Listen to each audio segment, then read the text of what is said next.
Musical Talk, the UK's independent musical theatre podcast.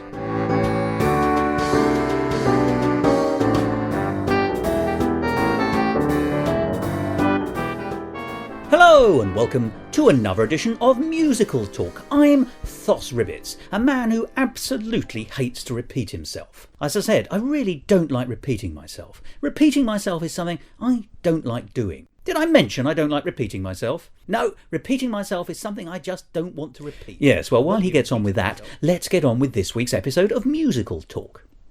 Now, if you were listening last week, and if you were, pat yourself on the back now. If you weren't, pat yourself on the back now, but this time using an ice pick. We were talking about Musical Talk's Pick at the Fringe 2016, the best musical that we at Musical Talk saw. And I was sitting with Desmond O'Connor talking about it. It was called Royal Vauxhall, and it's based on the fantastic, apparently true, although no one's quite certain, story of the night that Freddie Mercury, Kenny Everett and Diana, Princess of Wales, went in disguise to the Royal Vauxhall Tavern, a gay bar in South London. If that sounds an interesting idea, I can assure you the show was the perfect extrapolation of what might have happened. I loved it from first to last.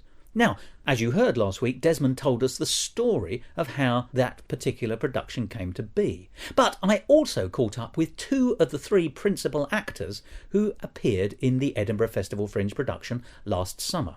And so what we're going to hear today are those two interviews. The second is with the man who played Freddie Mercury, really rather brilliantly, and his name is Tom Giles, a lovely man and a very good actor. But before that, we're going to hear an interview with an old friend of this programme, the very talented Louise Young. Now, Louise is possibly the busiest woman at the Edinburgh Festival Fringe every year, running several shows all at the same time. And tracking her down for a short conversation is very difficult. But she was very generous to me, and she agreed to chat with me whilst she was preparing to go on for one of her cabaret shows. And the only place we could do that was Edinburgh style in what was essentially a large cupboard.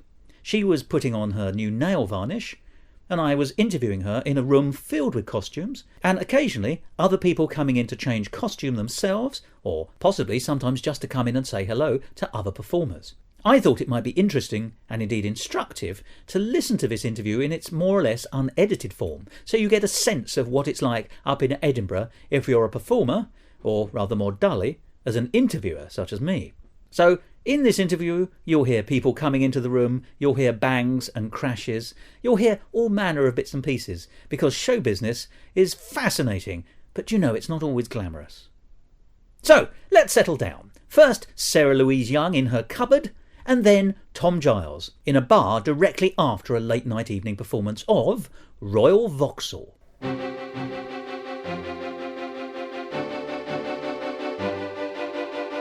Musical Talk. No, it's actually a recorded interview okay. live. So you might need to explain that I'm doing my nails, because my level of focus may shift. As long as you don't do mine, that's fine. I don't know. I think there should be more cross-dressing in the world. Women have many more opportunities to be exciting. And obviously cross-dressing is one of the things that we are exploring in Royal Vauxhall. It is. Which you saw the other night. I did. Should we go as though we're on? Yeah, sure. You happy with that? Thank you. Yes, Royal Vauxhall is in many ways all really about imagery and the public armour that we wear, and also that we remove and take off, and the constraints of that armour. So it seems to me the revelation of who we are underneath. Yeah, I think it's also about trust and friendship. And drag is certainly a way to sort of release who Diana is. I think she learns a lot. I mean, I didn't know until I started researching the part that, you know, she met Charles when she was 16 and he was her pin-up. He was a very, very dishy, eligible bachelor, and he spent most of his 20s living a playboy lifestyle. And she would have had images of him in her locker at school. So, you know, when she met and came into school the next day and said, you know, I've met the future King of England, he was a big heartthrob. And I think the disappointment of meeting him after, you know, even before they got married, his aides basically took her to a restaurant hilariously called Ménage à Trois. Really? For lunch with Camilla. And she was basically kind of introduced to her so that she could get an idea of what her husband's future mistress was going to be like. Oh, it was a scoping exercise. It's massive disappointment. So I think for me throughout the piece, she learns from two natural showmen how to find an identity. And so in the last song, for her, she sort of morphs into the Bashir interview, which of course is now very well known to people. And that image, you know, she certainly learnt how to pay the press in the later years of her life. Well, in some senses, her journey in that piece is all the more profound, even more than the other two. They are struggling with something in themselves, but she travels further, it seems to me. I don't know if it's less profound. I think it's more well known. Because, and I think, you know, for someone like Freddie, who was dealing with HIV at that time, they thought they could live forever. And to discover that you can't, you know, I mean, although he and Kenny were never lovers, they shared a lot of lovers. And it was a big shock at that time. So I don't think their journey is any less important, but I think perhaps the audience connect more with Diana because out externally she goes on the biggest journey. She literally physically transforms in front of their eyes and becomes someone else. Well, it has been described to me that they all three come out, but in their very different ways. Well, I mean, yes, because Kenny obviously was living as a straight man, and even though he'd actually already outed himself, then went back in the closet, and you know, it was very annoying to Freddie because Freddie felt that, you know, Kenny should have been out and proud. So I think for all of us, there's a question about who we really are, what we present to the world, and, you know, when you're living a double life, who you're really kidding in the end. Tell me, when you're portraying someone who's actually lived, you know, a real person, how much do you feel that it's that balance between finding an impression, an impersonation, or an evocation? And I think the three of you have all gone for an evocation, which is the very sensible thing to do, because it allows the acting to come forward, because it's really a drama first. Well, also that there isn't actually a lot of footage of any of these people candidly. Yes. All of the footage is of them in business mode. There's one very strange piece of footage of Diana very early on in her career, and she is talking to journalists, but she's quite sort of giggly and untrained. She's not been media trained, and that's the one that I've based mine on. But I think also, because I did a show about Julie Andrews and made a decision very early on that I wouldn't play Julie Andrews, because when you've got someone who is such a great icon, you can only fall short. Of course, there are amazing people like David Benson, who's done shows about Kenneth Williams and Boris Johnson, and you can absolutely impersonate. But for the benefit of this piece, I thought, once the audience have got their head around that you're playing these characters, I don't think they care. It's more important, as you said, to honour the piece and the story. And there's an awful lot of projection that goes on anyway, so people fill in the gaps from their own knowledge. And that's easier, isn't it, when you're talking about three icons, because three icons they are.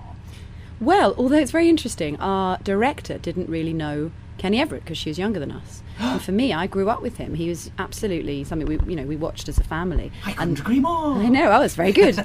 I have now stopped painting my nails, so I will sound a little less robotic. That wonderful, wonderful clip where Freddie Mercury is a guest on Kenny Everett's show and jumps into his arms, and it's quite obvious that they're friends, but also that it's totally unscripted. Yes. So he was a massive icon to us in our family. So I think there are certainly people in the audience who don't know who he is, and I think Matthew does. He's the three in terms of memory, isn't he now?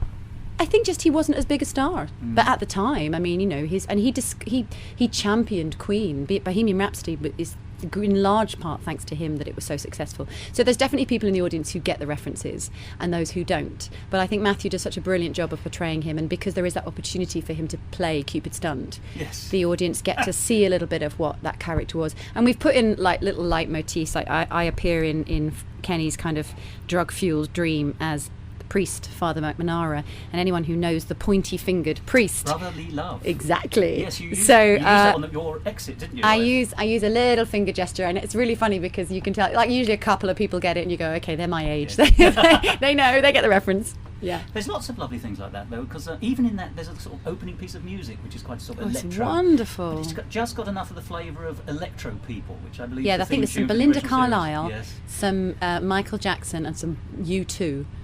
Which fantastic. Actually, forgive me, the 80s are very much an important part of this, aren't they? They don't just underpin it, they are almost, the sensibility of the 80s. Because you actually play two parts. You have a cameo in your own piece. I do play Margaret Thatcher. And if she's not the non-living embodiment of the 1980s, then who is? Well, I think the 80s was a politically very exciting time. We had Spitting Image. It's obviously, for me, I'm biased because it's when I grew up. My first political memory is Margaret Thatcher. And there was now we're used to our politicians lying. We're used to people being able to talk about them and tweet about them and the public having an opinion. But there was a feeling, I think, of disappointment. You're coming off the back of the late 70s, of Ted Heath, of the Winter of Discontent. And there was a rage. And, with the miners' strike, it was an angry time in politics, and people feeling that they could stand up and make a difference. So it's a massively charged time, and I think the piece is absolutely rooted in that, and Des has done a great job, even with the board games, Trivial Pursuit and Operation at the end, which is hilarious. So I think, yes, the 80s are a character, and I think, Thatcher's there as a sort of nemesis, but really there are many nemeses. No, I think so. It's an Egyptian princess. Yes, I think so too. Princess Mileyu, which was a terrible character I played when I got myself through drama school doing role play. Oh, right. That's corporate role play. Yeah, the 80s are definitely a character. I've lost my thread slightly there. Sorry, my fault. No, I was in miserable reverie about the murder mysteries I used to do and how horrible they were. Well, they've died the death now, of course, which is helpful. But no, we were talking about the 80s being the extra character and the various nemeses that were presented. Yeah, in and the royal family, the media, Margaret Thatcher. Yeah, essentially. Yeah. And all three of them, bizarrely, are anti-establishment in their own way, which you think will be difficult for the wife to the heir to the throne. But it's all there, isn't it? Yeah, it's about disappointment as well. I think for all of these characters, it's what they wanted their lives to be and what they've actually found them to be. But can I ask, the three of you as performers look like you get on really well. There's a real sort of organic and connection. You have synergy. Yeah, does definitely. That, I know it does, but it'd be nice to hear it. How does that inform your performances? Because they are friends at the beginning of the piece, and they go through terrible times together. And you say quite rightly, it's about trust. So without saying any more, trust is tested and tried, and sometimes succeeds and sometimes fails, and things like that. That's the characters. But you're underpinning it with a real friendship underneath, or at least a very strong working relationship based on affection. The boys are amazing, and I have so much fun with them on stage. And you can't always guarantee you're going to work with performers who you're going to click with, and you don't have to, but it helps. Matthew, I've known on the cabaret scene for years. Obviously, he's one part of Frisky and Mannish, and also he and I just did a musical together in London, Heels of Glory, just before coming up here, and we're working on another show after the Fringe together. But Tom was new to me, but I adore him. He just is such a warm, generous presence in the rehearsal room and on stage. And I think it's that thing, I'm very lucky. I work with a group called Showstopper, who are an improvised musical. Oh, we know them. And when I look at them in the eyes on stage, they are so alive and so present, and that's what you're looking for. And to have that in two people, and I hope it's what I give them as well. But I think because although it's scripted, there are moments of spontaneity, especially in the second half, and I feel so safe with them, and we have an awful lot of fun. Come in. We're just letting someone into the dressing room. Hold on. Hold on. Coming. Oh, you're just doing an interview. Sorry. I left my shoes in there. Come in. This is the lovely Claire Benjamin. Hello, lovely Claire. Splendid. Yes. Anyway, so to look at another actor across and basically see them and really see them and see that twinkle in their eyes. So I love the boys, and they're mischievous, which I adore. So yeah, I'm having an awful lot of fun, and I do think you need that, and you can fake that, and it's just all the more fun when it's really there. We're a tight team. We have to work together. Well, you generate an atmosphere actually, which I think is because they start off trapped, don't they? They're in the Chelsea flat. Kenny's. It's kind of like they're in purgatory. They're Yes. kind of pacing around, sort of, and they can't go out and playing this interminable game of Trivial Pursuit. Which Diana is desperately keen that they should play properly, and the boys don't want to. So, well, there's a kind of sort of trapped exuberance, and of course that will come out as you are all established performers in your own right. And you and the Matthew, the gentleman Jones, who plays the Kenny Everett character, are, as you say, you both have sort of huge cabaret experience. Tom, I think, is an actor. Tom is amazing. He's done stuff at the Donmar and the Globe. He's a beautiful, beautiful, actor. They're both fabulous. So nicely, if you don't mind me saying. Yeah, well, they're nice boys. It's easy. But if you don't mind me saying, you have pots of talent, but you spread it around, if you don't mind me saying, because you have at least 3 shows up here in Edinburgh, and a lot of guest spots. I keep seeing your name here, there, and everywhere in various combinations. Yes, the plan was only ever to take 2 shows. So Michael Ralston and I have been writing together for 10 years, and we usually done character work, and we've had a show called Cabaret Hall, which did 4 years, and then we decided to take 1 character for the whole Fringe, which was my French chanteuse La Poule Plombée, which is where we are now, which is hence the makeup, the red nails for La Poule. And then we decided, so I was going to do La Poule and Showstopper. Showstopper shifted their time, so they clashed, and we thought, well, let's do 2. Let's bring both our workers, Ralston and Young, as ourselves with no makeup and wigs. Some makeup, no wigs. And so that was the plan. But because I was lucky enough to do an early workshop version of Raw Vauxhall earlier in the year, and Des said, did you want to do it? And I thought, I'm not going to let anyone else play that part. No. So it's 3 shows a day. It's 3:15, 6:30 and 10:10, plus guest spots at midnight. but I'm really enjoying it. The only sadness is I don't get to see many shows. I did yesterday. We went to see Daniel Kaner at lunchtime, who I adore and is always wonderful. So yeah, it's tiring, but it's also what we're here for. I mean, Edinburgh is a trade fair, but it's also a chance to connect and see your friends. And it is all of that. It's a wonderful bubble, isn't it? But you can so easily bump into people you know and deliberately see people you know and make new friends as well. I mean, it's a great networking opportunity. Well, we've been doing a lot of Lily Scala's late night shows, and that's when I get to see my friends. But it takes me about a week to shift into Edinburgh time, going to bed at 3 a.m. and we do 2 hours of admin in the morning, cutting, stapling, because I'm producing 2 of the shows as well. Good Lord, really? Yes. Oh, what is your secret? Because you have eternal energy, it seems, and eternal youth. I actually don't have eternal energy, but I think I'm very good at knowing how to conserve it. I'm very careful with my voice. I never drink alcohol while I'm up here. Well, apart from the alcohol that I drink during the show, do occasionally have a few sips of people's wine. I just take it very seriously because this is a very expensive and high-profile place for a month. That's where my tired. Actually, I'm great on stage. Between shows, I'm a little bit blurry, stringing sentences together. So it's important for us to get this month right, because it affects the rest of the year that comes after it. Yes, in a way, it's almost it's the linchpin for a whole series of things, isn't it? Because things come to Edinburgh and they move on as well. So just make sure we know what your shows are. Yes. Let's just delineate what they are. As you've got 3, we might as well go through them. So 3:15 is called Ralston and Young, Songs for Lovers and Other Idiots, and that's an hour of musical comedy, all original songs.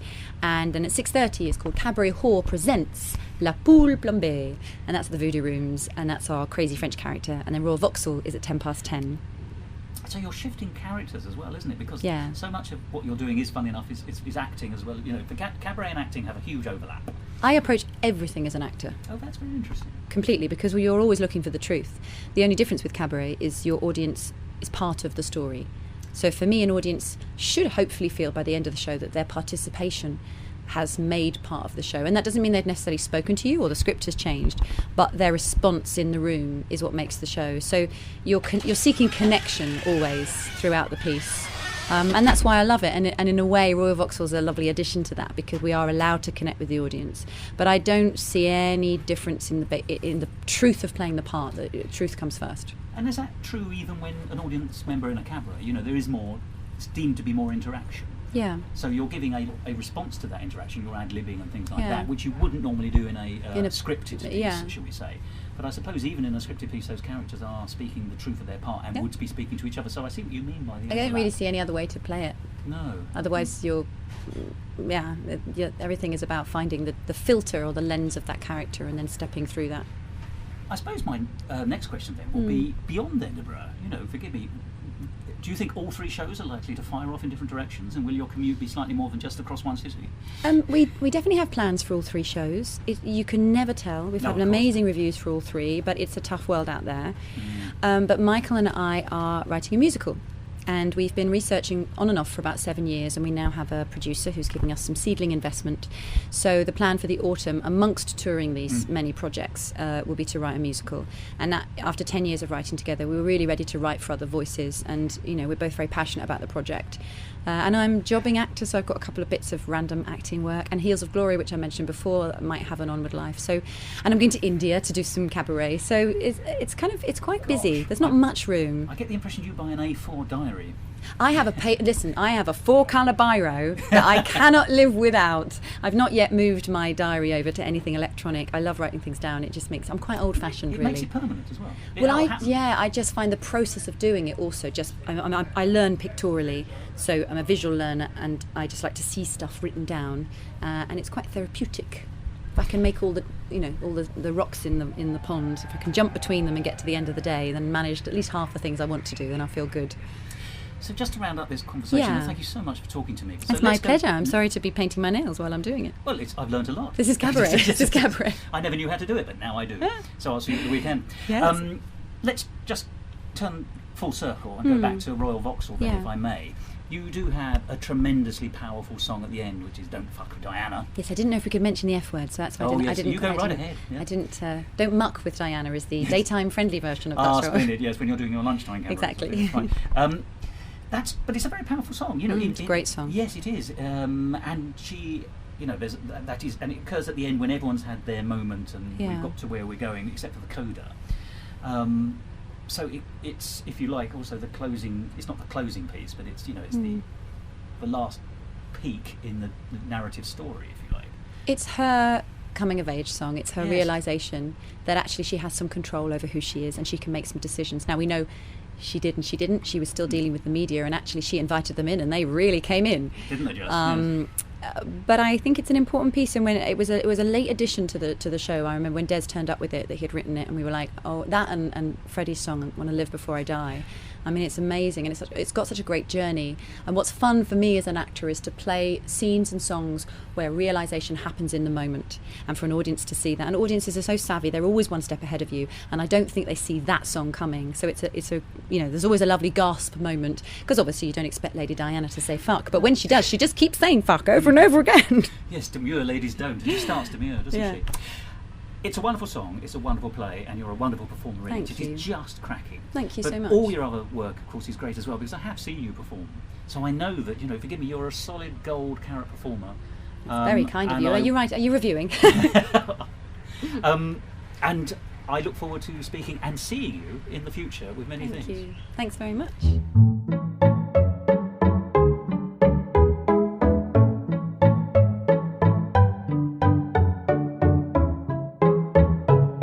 Musical Talk.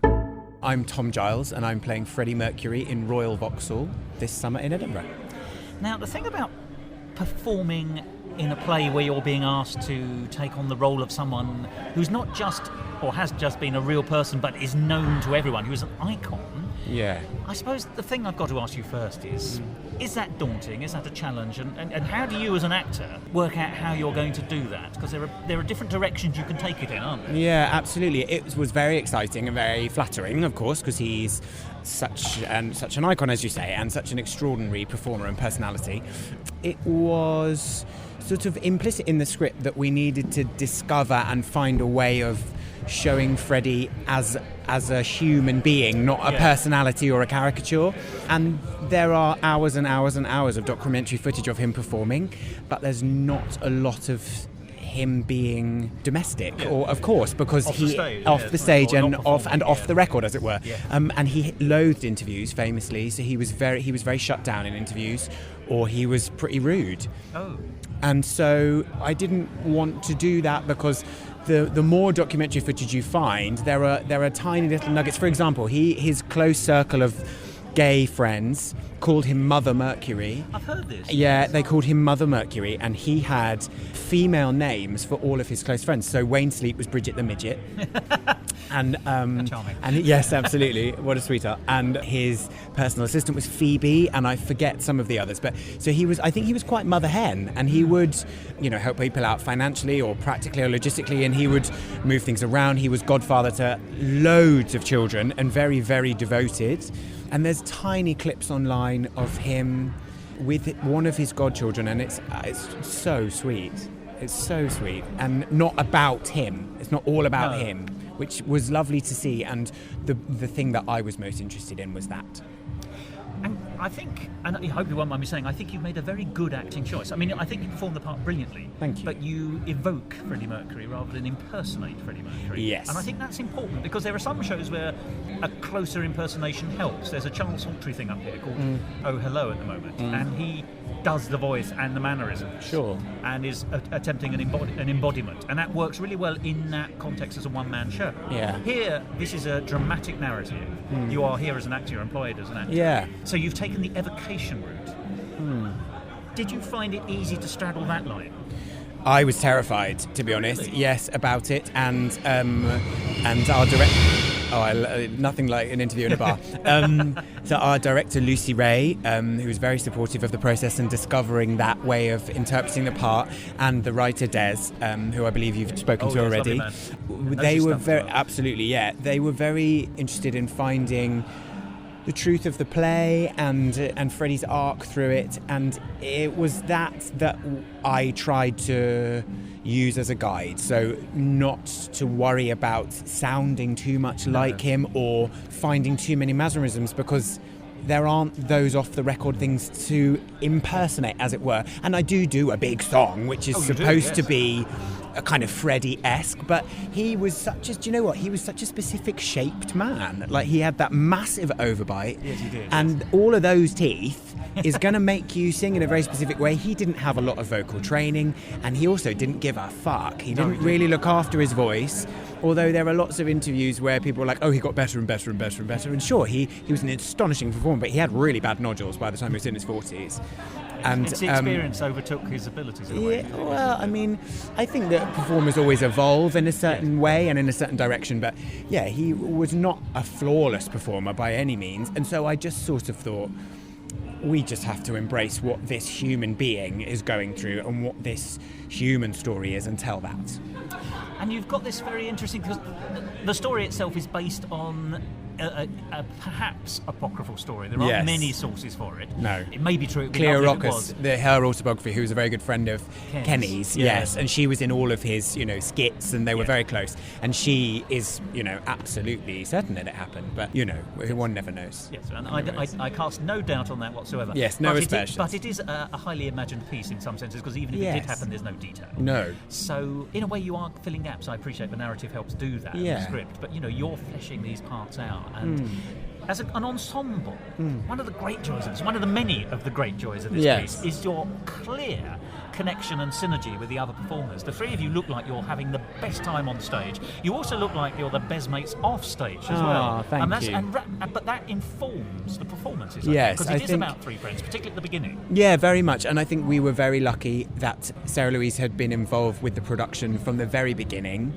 and also Matthew, who plays Kenny Everett, of Frisky and Mannish fame, and Sarah Lou had worked together literally on the job just before this, a musical called Heels of Glory. So they've gone from one job to the second. So they knew each other very well. They were all, yes, each other, exactly. Yes, they were always already vibrating. And so I went to see steady. I went to see them in that, and it was a complete delight. They were absolutely brilliant, and so that was very exciting for me.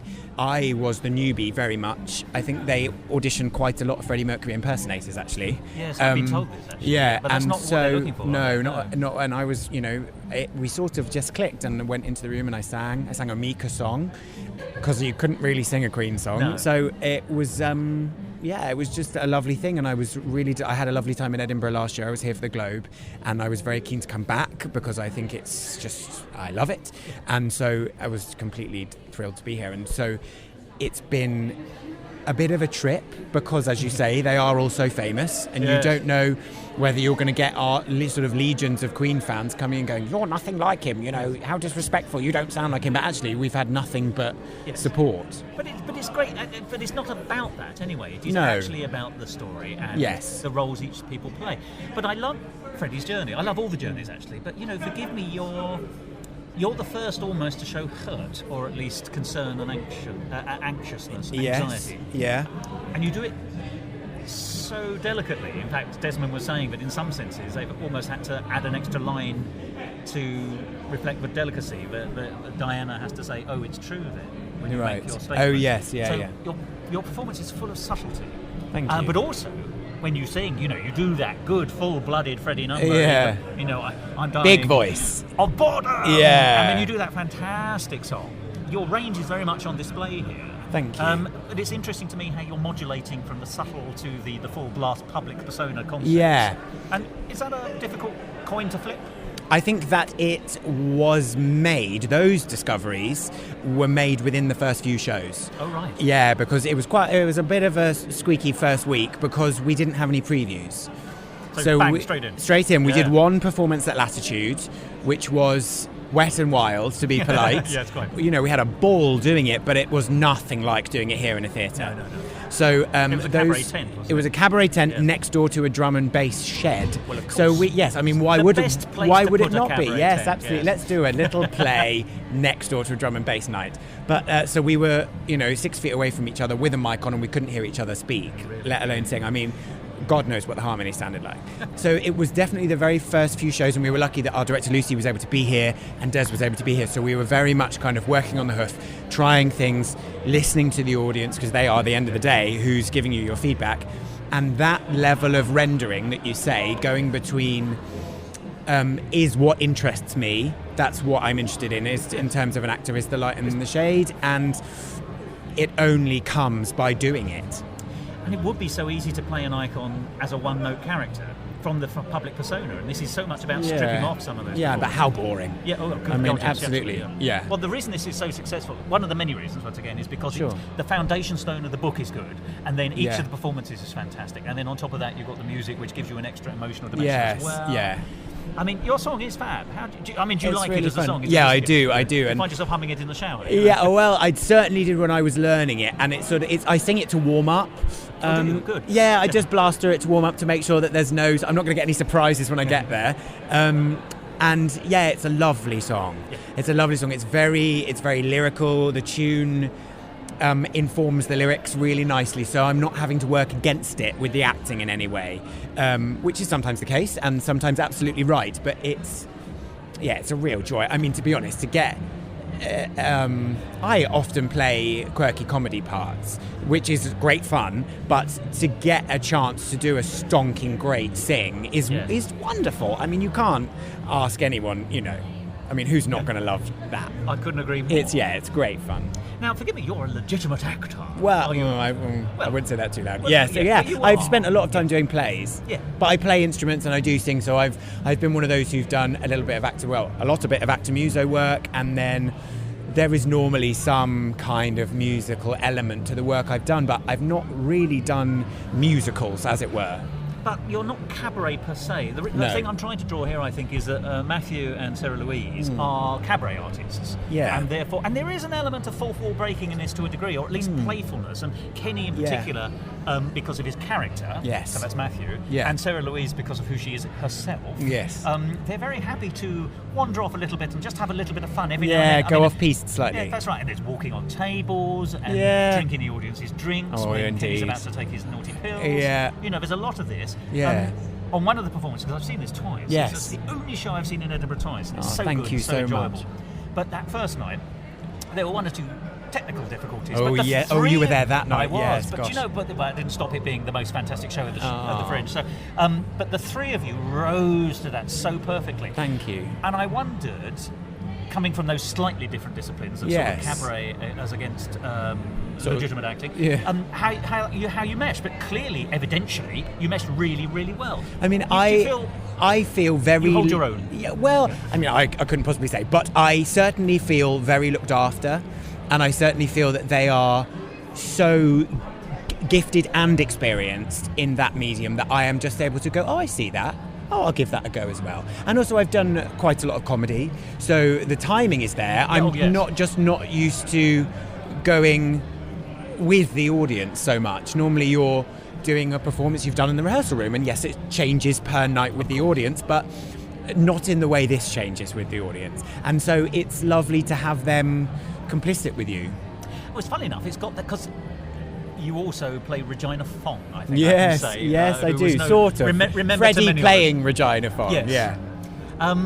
And of course, she was in her own right a cabaret star on the gay circuit. Yeah, an enormous black cap and RVT star. Yeah. So that concept of being able to play within the narrative is also played out on stage because you are the one who gets to do the cabaret. Yes, and I watched so many videos of him online, her online, and and in a way, a nice kind of step from that Mother Mercury thing. That she was quite a drag mother. Yes. So not one of the sort of young RuPaul queens that you see these days. Not doing so much of the bitchy, nasty thing, but very much character pieces and a bit more hinge and bracket, really. A bit more hinge and bracket, yeah, and very glamorous and very refined. Rather than, I'm not saying that that's not present in the drag scene today, but so much more variation. And so that was really fun to play with, and I mean, it is so hot. I have seldom been as hot, wearing the Freddie costume, the Freddie wig, and then a fully sequin dress and another huge wig on top of it. A flaming red wig on top of that, yeah. Although you are a picture. Thank you, well, that's very kind. It's very kind. I grew the moustache myself, for everything else is added. Well, as Regina Fong, I would hope so in many ways, absolutely. True, yes. I can't lie there. So, the show seems to have been received tremendously well. It's been lovely. It really has. And we have we had people in tears for the correct reasons on the first preview, like on our first night. So it was lovely, and we had a gorgeous man come out last night who knew Regina Fong. Really? He came last night and came out and was just so moved and so delighted, and that was really his era, and he really remembered all of them and saw all of them live, and just it's really lovely. Yeah, it is wonderful, and I think that it's got a real appeal for people who were of that era, and also for new, because they're such enduring names, that even people that aren't so familiar with Kenny can buy into the character. Well, he's very easy to love, even if you weren't there at the time. I was there at the time, and Kenny and I go way back, although I never met him. It's just, forgive me, I said this to Desmond, but Kenny and I go back an awfully long way. Yeah, absolutely. I mean, he was a trailblazer. Yeah, and also Matthew really is so bleeding adorable that it's just, you can't escape him. He's fabulous in the part. Absolutely he's got the fabulous moves as well. There's nothing he can't do. It's infuriating. I saw him go up the stairs to the back of the room. It was like a whippet. Yeah, but he does it in the style of... Oh yeah. I mean, you say cabaret, but he's a beautiful actor. Yeah. He's a brilliant actor, and that's why it's such a joy, because you can play. And that it's called a play for a reason, and we do play. We look each other in the eye, and we look each other in the eye, and we say, in the moment, how's this going to come out? Now, when I was talking to Desmond, we were talking about the fourth character in the piece, which is really the 1980s itself. Right. Do you have that sense as well? I mean, you're far too young to remember the 1980s. I am a baby of 1984, so it is a little bit... I was a bit fresh there. Yeah. But, yes, I suppose there's so much unknown and so much kind of unsaid and undone and things so much learned that it's a big responsibility to be truthful and respectful of that era, and I think that to the gay community as well, I think that there's a huge responsibility to be respectful. Well, absolutely, I couldn't agree more there. And indeed, Margaret Thatcher does turn up at the beginning and makes it fairly... she embodies the 80s in exactly the same way they do, oddly. But forgive me, the scene is set contextually because Clause 28, it's made plain what the establishment view was. Yes, indeed, of what was going on. So don't ask, don't tell, sadly. Well, yes, absolutely. Although not even as liberal as that. No, yes, probably not. Yeah, fine. Absolutely. Bearing in mind that the 80s were not a period you were actively doing anything in. No. Can you, through this play, or even in your own experience, look back upon it fondly? I do, you see, because it was my teen years. Yes, of course, and I think that I loved Freddie Mercury growing up. I mean, I was a boy who loved singing and who had a high voice. So to be honest, that's what you get given to sing. If you're not going to sing classically, that's what you get given. And I sang a lot of Freddie Mercury stuff, kind of at school and in singing lessons and all that sort of thing that you do. And that's the thing about the icons, is that they're burned into your memory. They really are. They're really burned into your memory. I can remember exactly where I was. I mean, the only death I really remember is Diana. Yeah. Well, I think everyone remembers that. But she's our Kennedy. Yes, absolutely. And I remember the spot I was with my family exactly, and I heard it on the radio. And I mean, it's absolutely amazing, that level of detail that you remember. But I think it is a very fond era to look back on. Yeah, because I think it was probably the start of when things were really... The paparazzi were really getting their teeth in and really documenting. So you can look back. Oh, yes, you can document it, absolutely. The evidence is there. Yes, absolutely. Exactly, yeah. Well, things have become so much better, but I also trace the beginning of the betterment from that period in so many areas as well, socially. Yes, indeed, yeah. But, so forgive me, the score. I like the score very greatly. It is not a score of the 80s, but it homage in a way. It encapsulates the 80s in absolutely. Its contemporary feel. You get a great song, but obviously you're involved in lots of other songs as well. Yes. I mean, the opening number, What Would You Give to Be Me? Yes. Everyone has a chance to have a go in that. Yeah. I mean, the songs, they seem great fun. Yeah.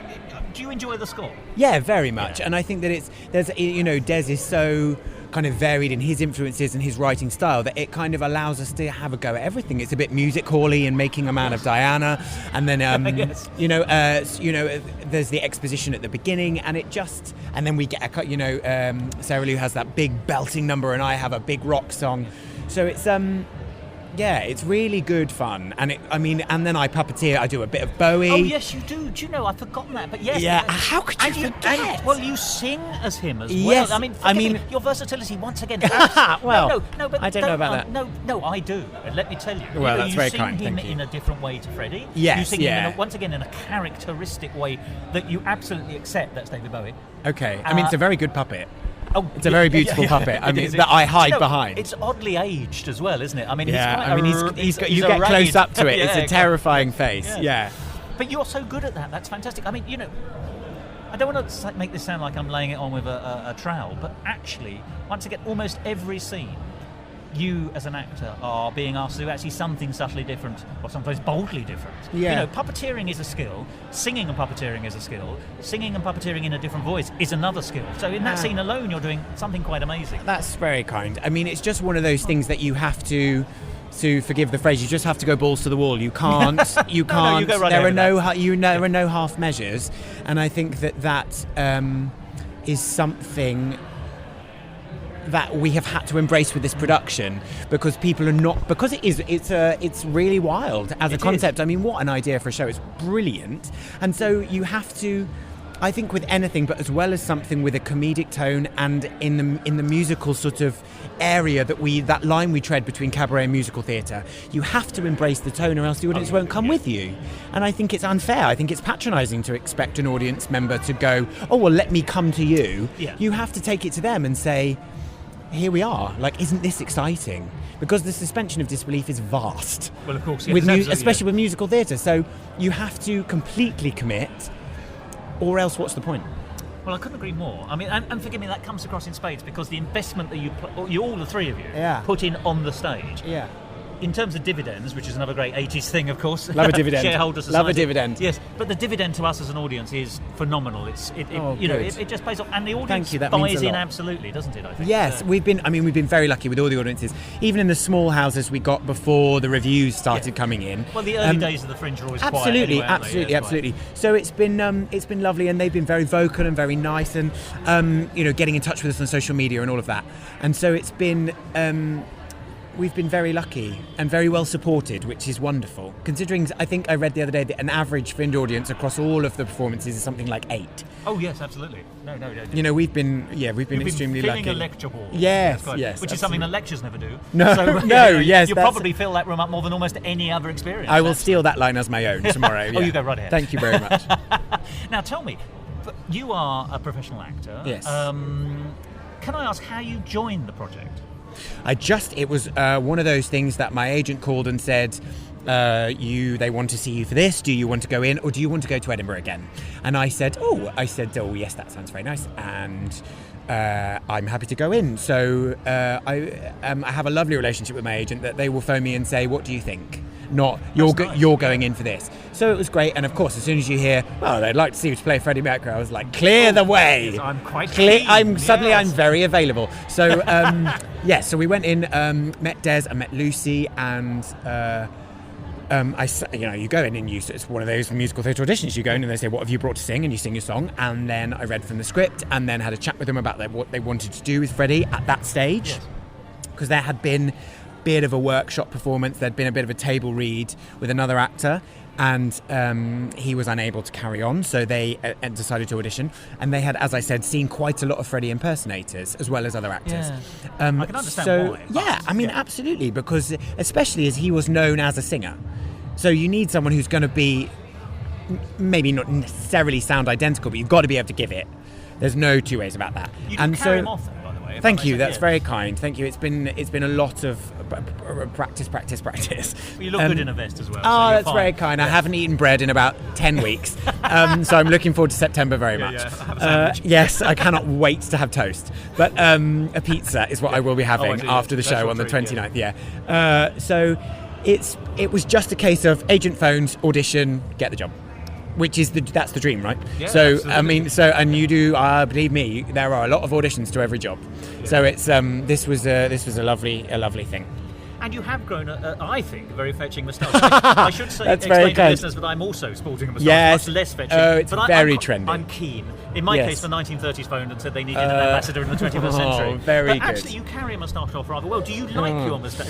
Your face Do you know what? told me not. Well, do you know what? I had a moustache for Edinburgh last year, so I'm worried that it's my curse, Yes. that I will never be able to return without one. It's your calling card. Yeah, absolutely, apparently so. right. Yeah, I mean, you've got to be. I mean, if you're pigeonholed, you work. Well, so, that's true, of course, yes, I mean, I was quite surprised to be cast because I look nothing like him, and I am very bald. So, actually, By when the way, can I say, so am I, so well done. well, yes, Yeah, absolutely, hurrah, hurrah.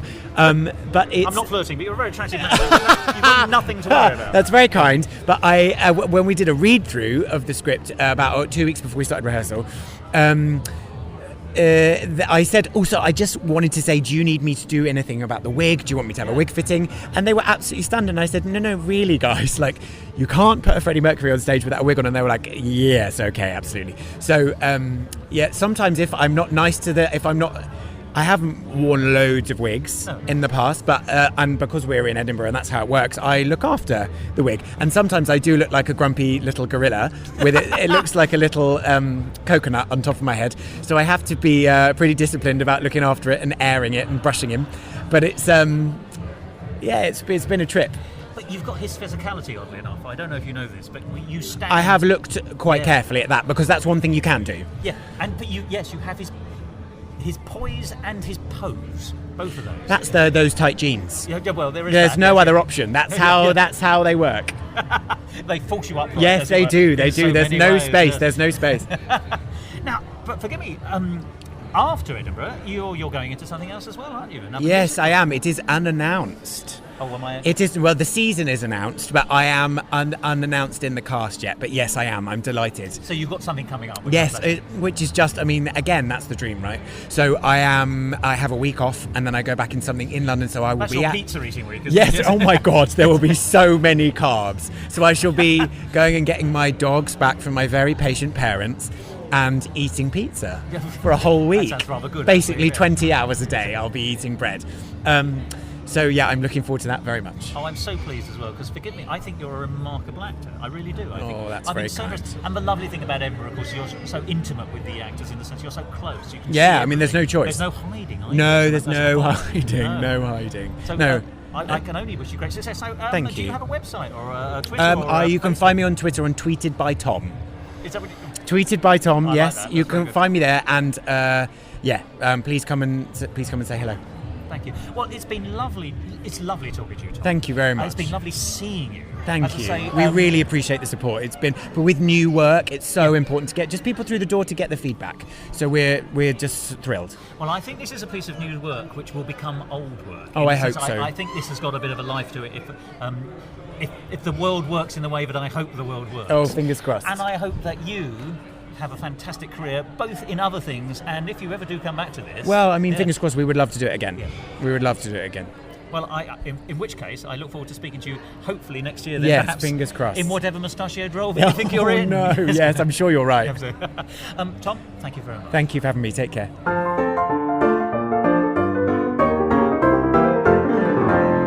Musical Talk. There we are. That was Tom Giles, and before that, Sarah Louise Young. And I'm extremely grateful to both of them for giving me so much time when time was the one thing neither of them very much had at last year's Edinburgh Festival. It's a whirligig of performance, enjoyment, atmosphere, pleasure, and if you get the chance, do go along this year. And perhaps I'll see you there. There is no better place to be if you love musical theatre than the Edinburgh Festival Fringe every summer. So sadly it's now time for me to finish this episode so I can go off and drool into a bucket about all the possible musical theatre shows I'm going to see at this summer's Edinburgh Festival Fringe. But you can go off and do the same whether or not you have a bucket. And to release you back into the wilderness where buckets may or may not be acquired, I'm going to use the magic word. And here it is. Goodbye.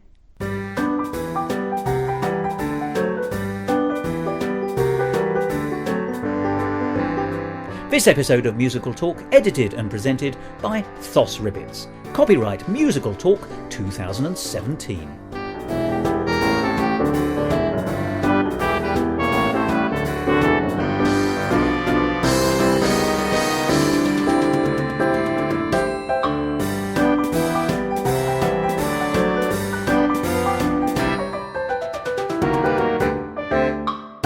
To find out more about the world of Musical Talk and listen to past episodes, go along to our brand new website, musicaltalkpodcast.weebly.com, or subscribe to us on iTunes, and follow us on Facebook and on Twitter.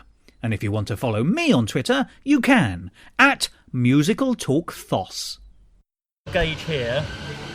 Thank you. Super helpful. Yep, well, that's all right. At least I'm not playing the trombone. Yes. I've got a little gauge here, which means sometimes I'm not looking at you, so I apologise. Okay, no, for that. don't worry at all. Don't worry at all.